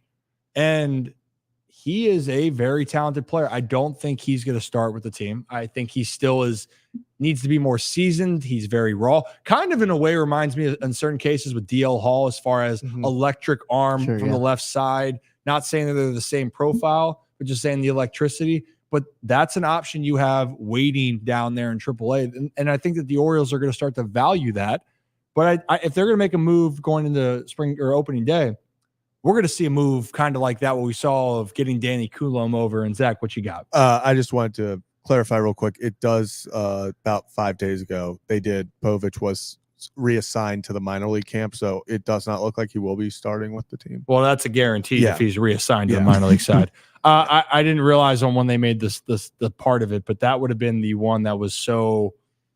If you told me he made the team, I would have been holy shirts and pants. That's great for him, but that would have been the biggest shocker to me because of the progression of what he needs to do. Sorry, Con, I just saw your comment here. Hey, Joe, congrats. You have not been in timeout yet on this. Because Rocco's not here. Old Blocko. What the hell is happening with Mini Rocco next to you? Or Mini Mario? He had a rough night. He's got St. Patrick's Day hit a little too hard. Yeah, it is. Oh gosh, he's a good kid. Oh, there he is. Oh, there he goes. He's hungover. Let him. Too many Guinnesses on the way down. Mamma mia. Too many of the power up fire flowers. I was gonna say mushrooms, but I don't want to insinuate that he is doing anything that. The 4-leaf clovers. Kevin, what? That's true. Kevin, wait, no.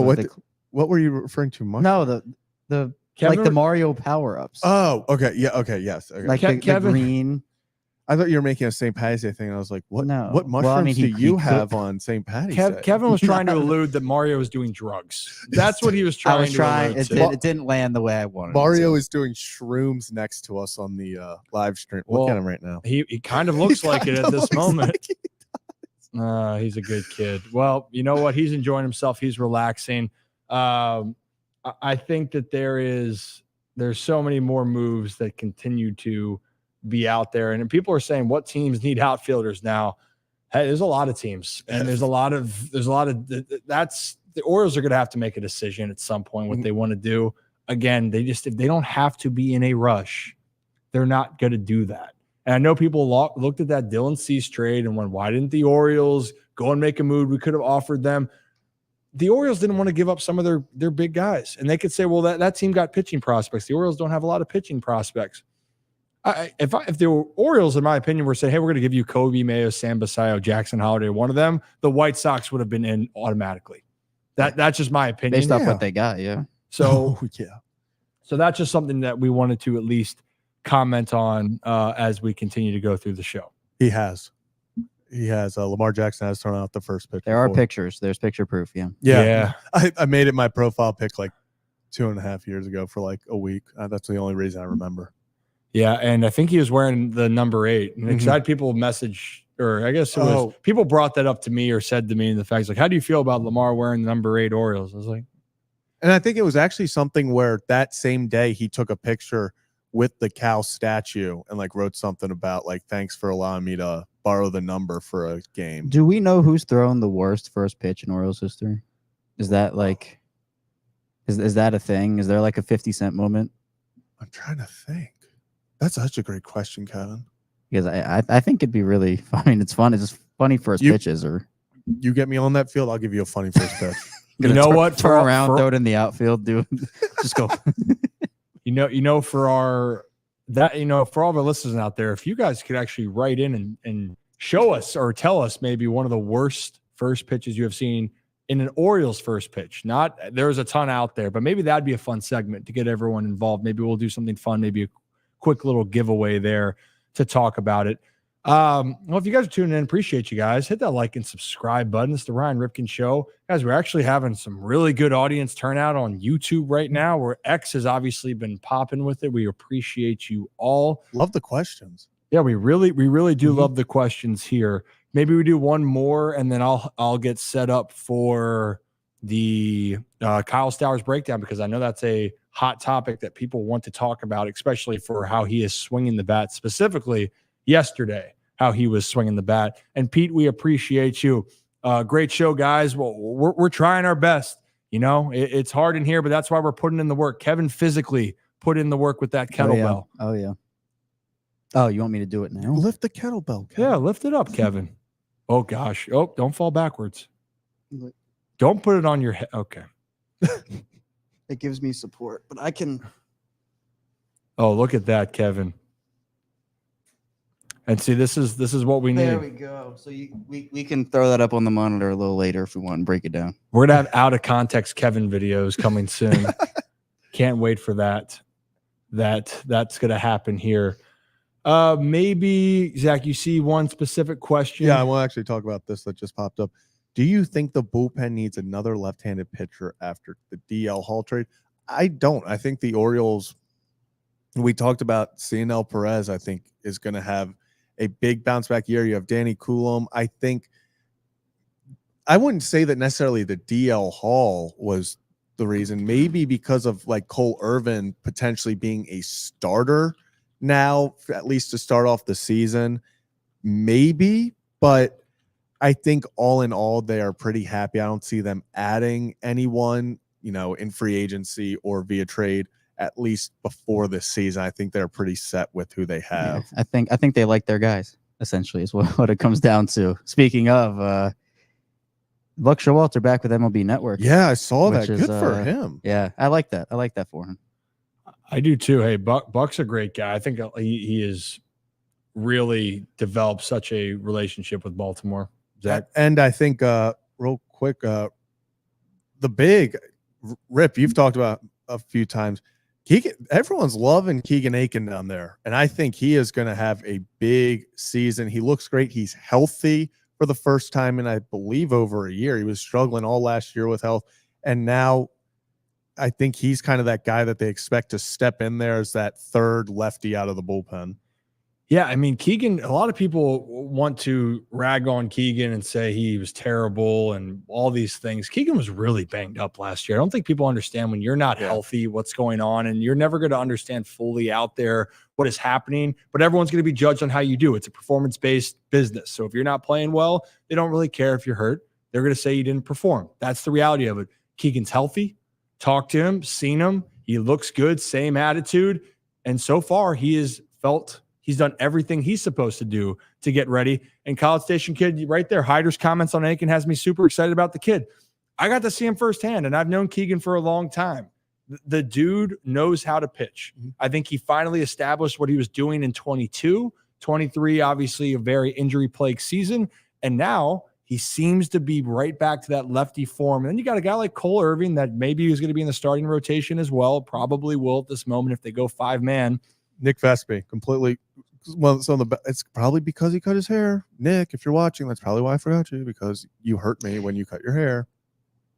But no, Nick Vespi, another dog out there, lefty. I think the Orioles are good with lefties in the bullpen right now. I think they have what we just named 5 very solid guys that I think they are very happy with having. Yeah, you know, I told Nick a couple things I'm a little disappointed with. Was one, we didn't get a chance to talk during spring. Well, we actually talked during spring, but actually to have him talk to everyone here. So we'll have Nick on here to talk talk some shop with it. And 2, I'm getting a Nick Vespi jersey for the studio. No ands, ifs, or buts about it.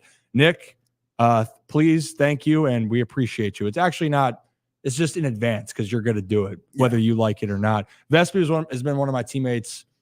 Him and I were teammates in 2017 when I went over there. We were teammates, I believe, almost every single season. Maybe one year in 2019 we weren't, but every other year I was with the Orioles organization up until last year was 2021. Nick and I spent a lot of time together, so I'm always a big Nick Vespi fan. Marcus, I saw you say something about with Bordy. Hey, Bordy loves talking infield and working with a lot of the guys, and Bordy's one of the most. To me, is one of the best infield minds out there to talk to. He's so great. And maybe he's also a colleague of mine doing stuff with the Baseball Warehouse. I do some lessons on the side and some camps, and I do stuff with him with 1057. And maybe, just maybe, we'll have a little bit of Bordy time on here on the Ryan Ripken Show to talk about a little bit more baseball. He truly is one of the best in the business. All right, guys, if you're new to the channel, hit that like and subscribe button. I see a lot of people tuned in right now, which we appreciate you guys a ton. So please hit that like and subscribe button. Hit that follow button if you're watching on X. And above all, give us, if you are driving somewhere, don't be watching us. We don't need you to crash your car. We have the audio version that will be out when the episode ends. It will be out either later tonight or first thing in the mornings on your commute. So please be careful. I think that's it. Kevin, are you ready for your Kevin's Corner? Yeah, I'm always ready for it. Oh, we know you are. Here's Kevin's Corner, everyone. All right. I was going to do Ravens, but I figured I also want to talk about March Madness a little bit, obviously, with us doing the tournament with the Iron Rooster Prize, which is awesome, by the way. If you haven't gotten involved with that, I think the link is somewhere in the chat. And Ryan also put it out on Twitter, so you can do there. But I haven't done my bracket yet. Now, last year, It's pinned to the chat. Okay, cool. It's in there. So I don't know who everybody's picking to win or if everybody's done their brackets. I picked Purdue last year, and obviously for those who followed along, it did not go very well for me. I can't do it again. I can't pick Purdue again. I feel like I need to pick. I don't know what strategy I should use though, because I feel like I tend to favor the higher seeds. Like, obviously, there's what goes on in terms of how teams are playing and whatnot.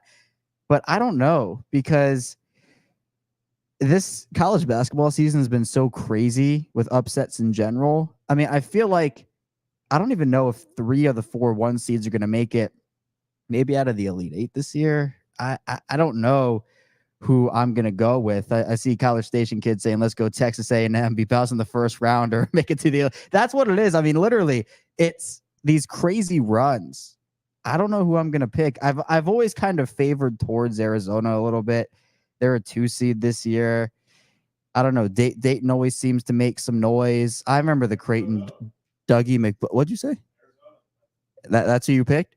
All right. Zach picked Arizona. So go Buffs. Buffs are winning the first playing game and the next round. You know what? The Buffs all the way. Yeah, you picked the Buffs in your bracket? Put this on me real quick. I got to. All right. So the way pretty much cheat sheet to the March Madness tournament, I think if they did this tournament 9 times or 10 times, UConn wins at 9. But they're just that much better than everyone. I don't think this is. I go with going with Arizona just be different, but UConn is so good. Do you have UConn? Oh, I have a majority of my brackets are UConn, but okay. Then the one that is like who I actually think will win and stuff like, well, fun one is Arizona. I feel like Arizona. I might go. I don't know who I'm going to go with yet. I might go Arizona. Alabama's another one that maybe is a 4 seed. I hate the way Alabama.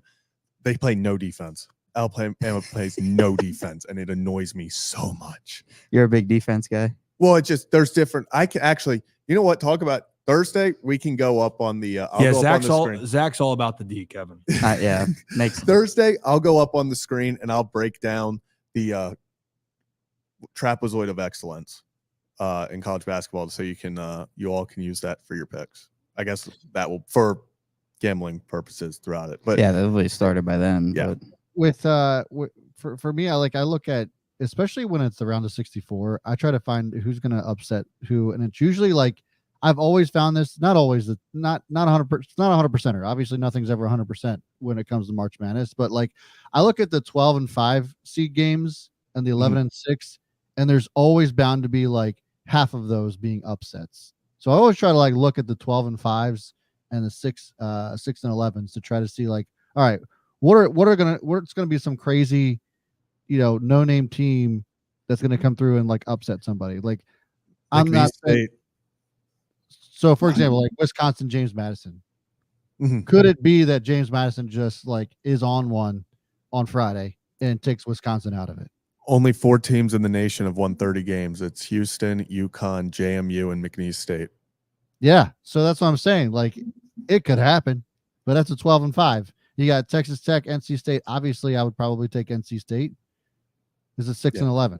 So, like, those are the ones that are always going to get you. The 12 and 5s and the 6 and 11 seeds are always going to be the ones that you're going to have to just like flip a coin on. And those are the ones where I always like to try to pick my upsets. I almost feel like the 14-3s have gotten me recently.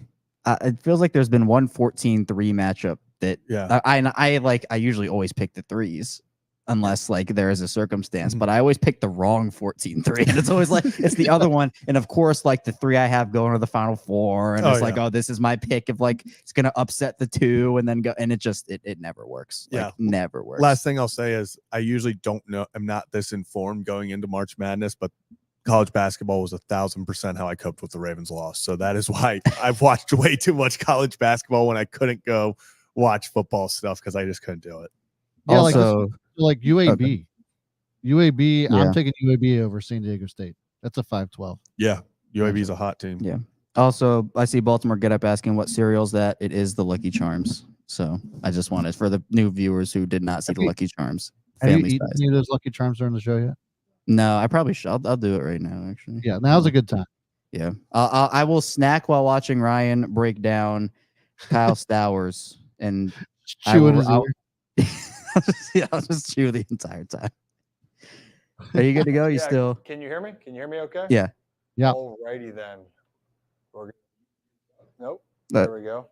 Now we're going to mute. Okay, are we back? We're back here, and that's still Kevin. You're looking good, Kevin. All right, everyone, how are we doing here? This is actually the breakdown for the evening. Every Monday, it seems like I do a breakdown of an Orioles player.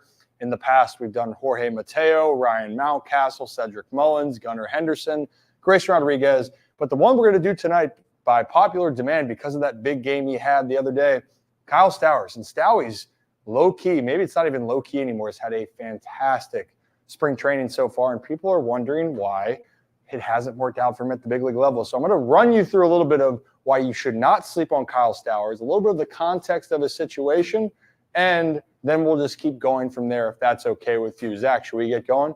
All right, let's get going here. You guys are probably wondering why I just have a game log up here, okay? The game log, this is Kyle Stowers' game log in the big leagues last year, courtesy of ESPN, okay?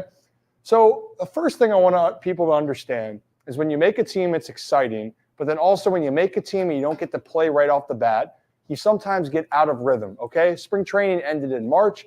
Orioles opened in March. And Kyle Stowers' first game wasn't until, oh no, not again in this economy.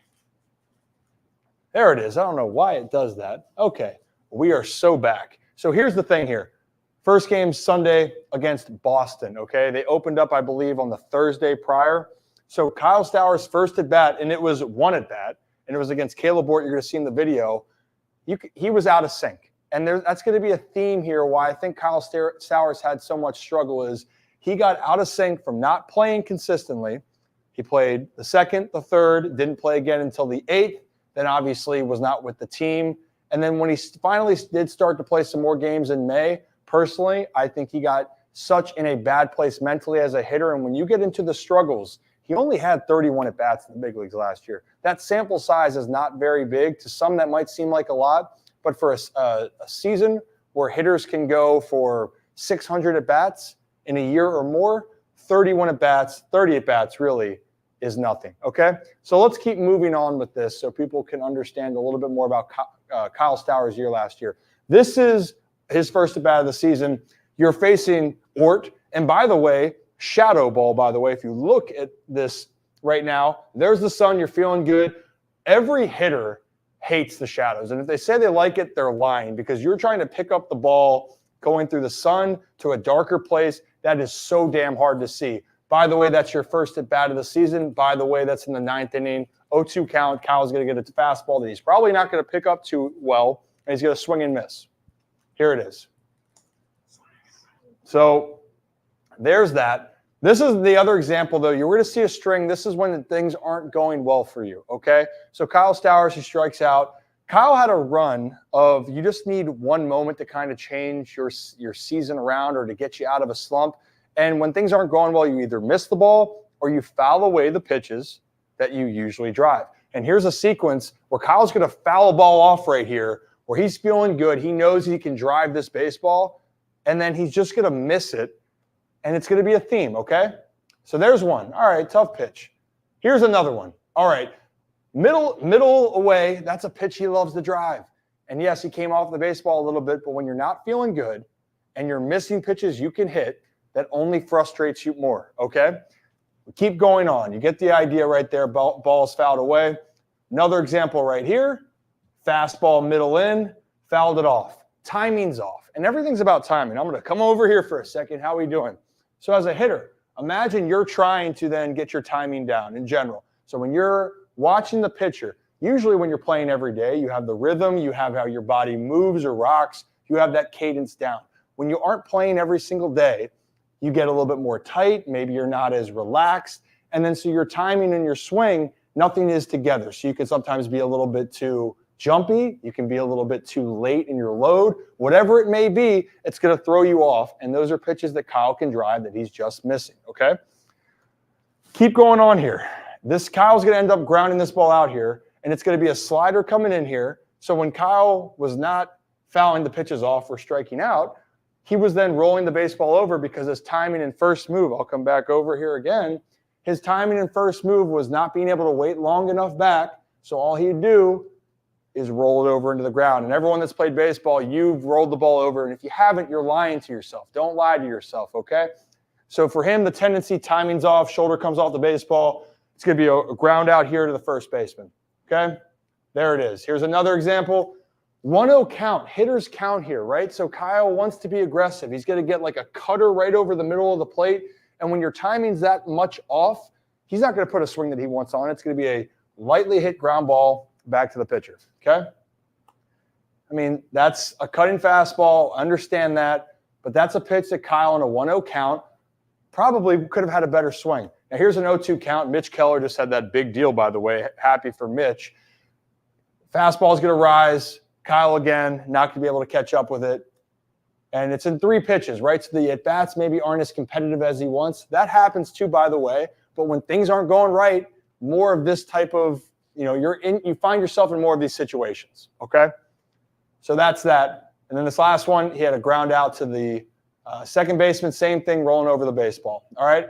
So I want people to understand this because that was 2023. And this is why I'm telling people not to sleep on Kyle Stowers, because of these next graphs I'm going to show you, and then to show you what you've been seeing in spring training is not a fluke at all, okay? So this is 2022, and there were so many games here, I couldn't even put it all on the screen here. Again, thank you to ESPN for the game logs. You can find them everywhere, but this is where I got mine from. Check the dates. 21, 23, 25, 26, 3, 5, 7. He played 2 games in the doubleheader, 9, 13. The most games he had off at one point, I'm seeing, was 4. So he's in rhythm. It's later in the season too. And if you're looking at this, 50 at-bats, 280 average, 3 jacks. So Kyle was starting to get in rhythm. And he's a guy, when he's feeling good, he can drive the ball to any part of the park. He can drive it over to, he can hit a pitch. I know I got to change this up. Ooh, watch out. Hey now. Kyle can stay on a ball and drive it all the way to left. He can sit back on a breaking ball and hit it out to right center. And he can also just hit the hell out of the ball right back up the middle. That's just how talented he is. and he was feeling confident. You know, there's one thing if I take away from Joe Torre made this comment a long time ago, and it was when I listened to Derek Jeter was saying this quote, and it really stuck with me. You can't always look at the stats and the analytics because you can't always measure a heartbeat. And that what he was really trying to say is you can't measure what someone's going through. And if they're sped up, mentally things are wrong, you don't know what can happen, okay? So this was Kyle Stowers. The one thing Kyle does do, he does strike out a little bit. That's a part of his game, okay? So if you're looking at it, I'm trying to go where I was before. All the way on this side, I'll get out of the picture frame. 104, that's his strikeouts. So he had 104 strikeouts, 95 games. In the big leagues, 29 strikeouts, 34. And then if I looked at it correctly, 76 and 68 in Norfolk last year. But the guy can drive the baseball. The guy's got a lot of power. There's no doubt about that. And his OPSs, if I didn't cut them off here, high 800s, 900s, he's able to drive the baseball and do a lot of damage. And he's an intriguing prospect. He really is. Here's his first hit in the big leagues, okay? And you talked about that pitch we saw earlier. He's fouling it off right there. It's like, damn, I just missed that. Well, he's going to shoot this ball in the gap for his first hit and first RBI as a major league hitter. 96 on the outside part of the plate. That ball is smoked, and that ball just gets going. Great start to his career for him. How about this? He's going to get a similar pitch away in the zone. You play at Fenway. You drive it to left center. And Kyle has some what I like to call just ridiculous pop. I remember he had an opposite field home run in AAA at Durham. That's the Rays AAA affiliate. An opposite field home run where it hit the third or fourth level of a hotel in the back. I'm going, dude, righty-handed hitters can't even hit the ball that far. But this one, Stowers is going to drive the ball. And look where that was. It was kind of on the outside part of the plate. I know it didn't show up on the zone. But Kyle's playing wall ball. And who doesn't love playing wall ball when you're at Fenway Park? He gets on his horse, has a triple. And then everyone's seen during spring, Kyle likes to just absolutely annihilate left-handed pitching. He's going to sit back on this slider from Strom here. It's going to hang over the middle part of the plate. And I talked about earlier about he's able to have a really good balance and stay back and drive. Hard things for lefties, lefty-lefty matchups, is for the left-handed hitter not to feel like they're going to leak off the baseball too early. Stowers does a tremendous job of being able to keep his front shoulder on, hang in there long enough, and then send this one to the seats. And beautiful. Great swing. And actually, I think this is the bullpen. Yep, bullpen out there. Here's another example you're going to see from Stowers. Again, 2-2 count. He's feeling more confident. He's feeling more relaxed. And guess what? Slider, he absolutely torches this ball. And that ball's low and down and away. And that ball's a missile off the wall.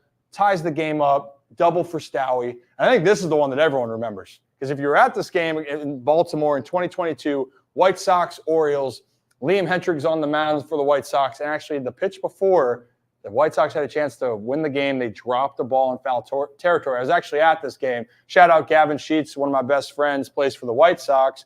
They were in town. I wanted to go support him and support the guys. But Stowie, you give him life against one of the best pitchers in the game. He didn't back down. He gets a slider out over the plate. Pitch is going to be here. And watch. I think if you haven't seen it, you know what I'm talking about. But I'm going to tell you, this ball is getting launched. And the moment in the stadium, talk about Orioles magic. That was an Orioles magic moment. And look how excited Stowie is.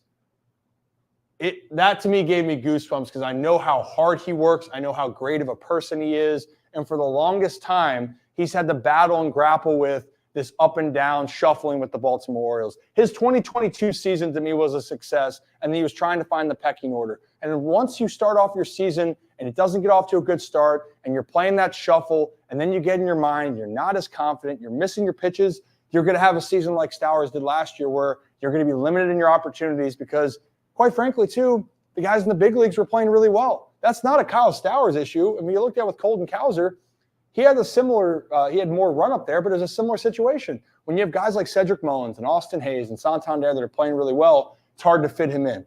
Now, I'm not saying that Kyle Stowers is going to be on the big league team this year. I don't know what's going to happen. But what I'm saying is, does he have the upside to be a very impactful player at the big league level? He does. Do I want to see him get more of a run at the big league level? Absolutely. But the context of it is who are you going to give at bats out to? And right now, the Orioles have so many great outfielders. But if he can wait patiently and be able to have this confidence that he had like he did in that big moment, Kyle Stowers can be a really successful player in the big leagues. And you got to just keep persevering. There's a lot of players like that. But please, please do not sleep on my guy Stowie. I think in the right spot, Kyle Stowers can excel. And that's all I got for this breakdown. You guys let me know in the future what breakdown you guys would like me to hear. But for now, enjoy Kevin's Corner. Yeah. Oh, there we go. All right. I think with the Orioles, too, it's so interesting because we talk about how deep they are all the time. And again, I think it's a great problem to have now, even if Stowers, Cowser, we're going to be talking about all the decisions with them, with Holiday, with everybody, with some of these relievers as well. But to me, even if a guy like Hayes goes down with an injury for a little bit, he has to miss some time. Maybe he misses a month. And obviously, knock on wood, no one gets injured this year for Baltimore. But I think you have to feel good with just how deep the Orioles are. We talk about the pitching, and we talk about how even with injuries to two of their top 5 guys right now, you still have Tyler Wells waiting in the wings, still have Cole Irvin waiting in the wings. You feel good enough there where you don't feel like it's a necessity to go get a guy like a Blake Snell or Jordan Montgomery and pay whatever their prices. And I don't even know if either of those guys are going to be signed by the time opening day actually starts. It feels like we might be going into April, May on those guys before maybe an opportunity opens up. But even if Means isn't back for a little while, and obviously you talk about the outfield situation, even with a guy like a Santander or a Cedric Mullins, if they have to miss a couple of weeks, I think you feel good knowing you have Cowers awaiting the wings, knowing you can have a guy like a Kyle Stowers if you need, and you can also give them enough time. And I think it's just a matter of getting them enough at bats too. We kind of talk about it with Jackson Holiday, where if he's up and he's playing. Like, you need to give him at bats if he's up.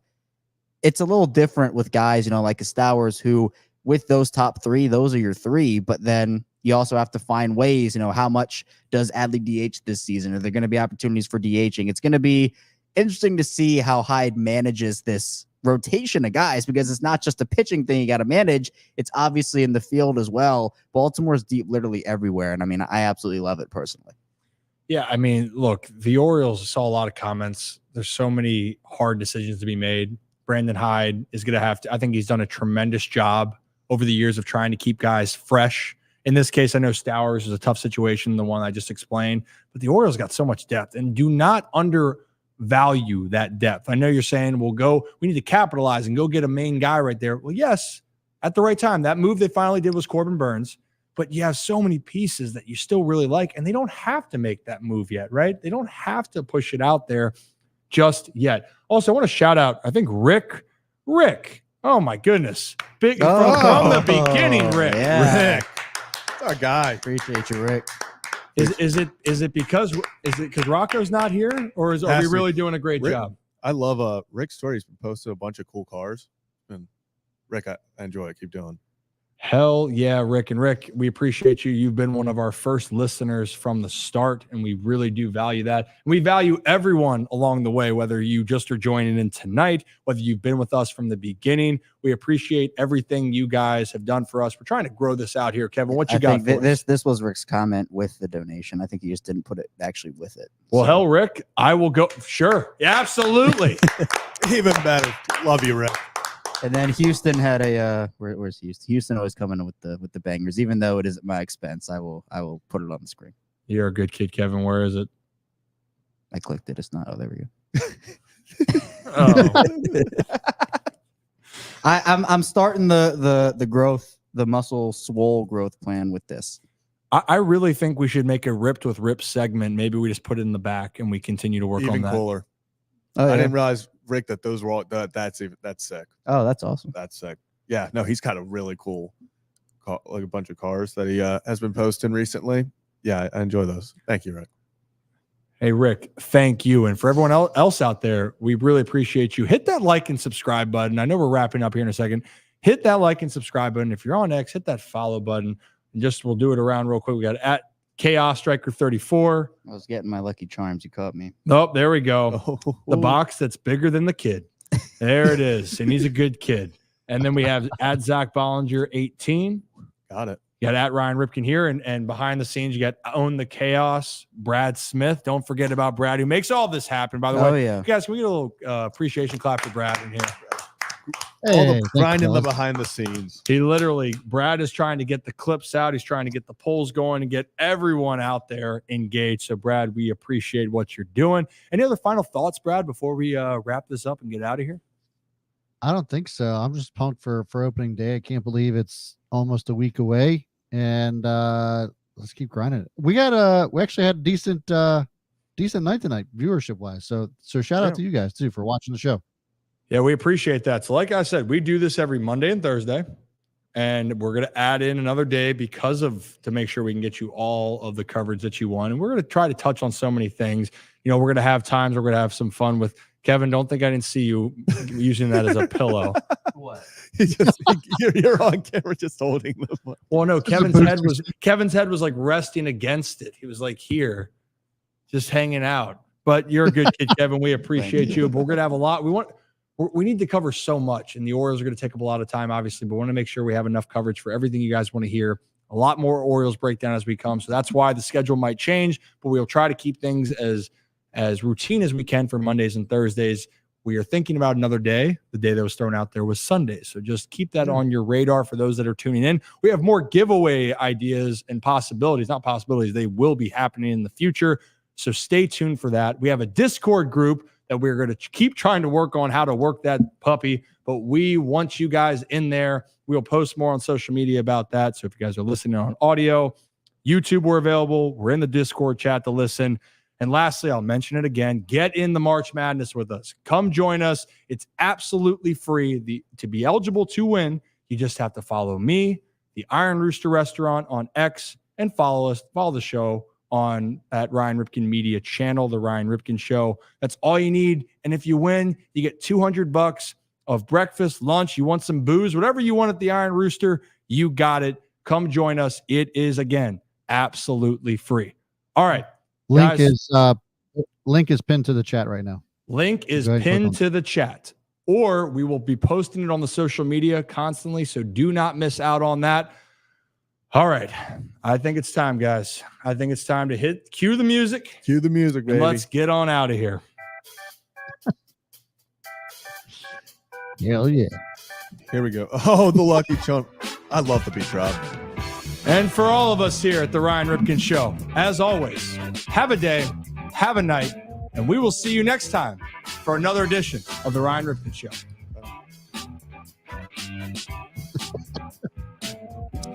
Jesus. See you, Irmo.